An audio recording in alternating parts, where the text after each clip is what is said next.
Corona virus, جسے عرف عام میں کووڈ-19 کے نام سے بھی پہچانا جاتا ہے، ایک ایسا پینڈیمک وائرس ہے جو ایک آدمی سے دوسرے انسانوں میں بڑے پیمانے پر ٹرانسفر ہونے کی زبردست طاقت رکھتا ہے، جس نے دیکھتے ہی دیکھتے پوری دنیا کو اپنی لپیٹ میں لے لیا۔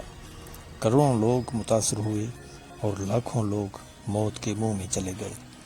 دنیا کے سائنسدان یہ حالت دیکھ کر اس وائرس سے بچاؤ کے لیے ویکسین بنانے میں لگ گئے، اور 1 سال کی سخت محنت کے بعد آخرکار انہیں کامیابی ملی اور کووڈ-19 کی ویکسین تیار ہو کر سامنے آ گئی۔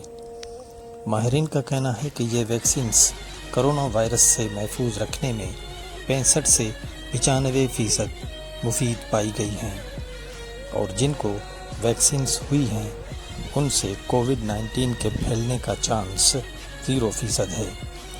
یہ ویکسینز ہی آخری راستہ ہیں جو انسانوں میں سے کرونا وائرس کا مکمل خاتمہ کر سکتی ہیں۔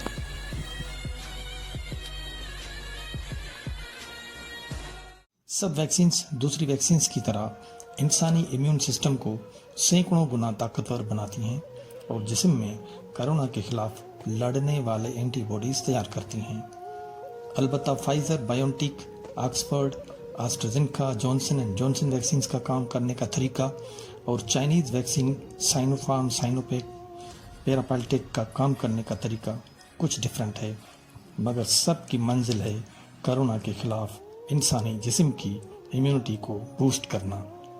جب یہ ویکسینز لگائی جاتی ہیں تو یہ ویکسینز جسم میں اپنے اینٹی باڈیز کے تیار کرنے کے عمل کو شروع کر دیتی ہیں۔ سب ویکسینز 2 ڈوزز کی شکل میں دی جاتی ہیں۔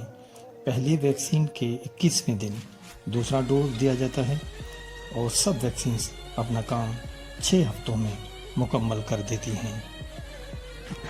پاکستان میں سائنوفارم ویکسین لگائی جا رہی ہے، جو انسان میں کرونا کے عام سمٹمز میں 80% اور سیویئر کیسز کے لیے 98% مفید پائی گئی ہیں، یعنی کرونا سے ہونے والی موتیں 100% روکی جا سکتی ہیں اور عام علامتیں 80% روکی جا سکتی ہیں۔ تو کووڈ-19 کی اس شیشی میں زندگی بند ہے۔ ہمارا کام ہے کہ ہم زندگی طرف جائیں یا خدا نخواستہ موت کی طرف۔ تو ویکسین زندگی ہے، اور ویکسین سے دور بھاگنا جیسے زندگی سے بھاگنا۔ تو ویکسین لیں اور کرونا کو شکست دیں۔